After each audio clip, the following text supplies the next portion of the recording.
Hi అండి. ఈరోజు బెండకాయ కర్రీ కోసం బెండకాయలు కట్ చేస్తుంటే మా బాబు ఏమో బెండకాయ తొడిమలన్నీ తీసుకొని ఇలా ఫేస్కి అంటించుకొని బాగా భయపెడుతున్నాడనమాట. ఫుల్గా అల్లరి చేస్తున్నాడు.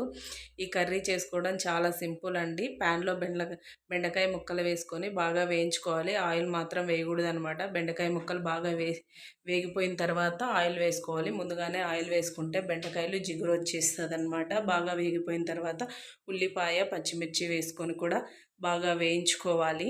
బాగా వేగిపోయిన తర్వాత కాస్త ఒక గ్లాస్ వరకు వాటర్ వేసుకొని మూత పెట్టుకొని బెండకాయ బాగా ఉడికించుకోవాలండి. ఉడికిన తర్వాత పసుపు, ధనియాల పొడి, రుచికి సరిపడా ఉప్పు వేసుకొని బెండకాయని బాగా ఉడికించుకోవాలి.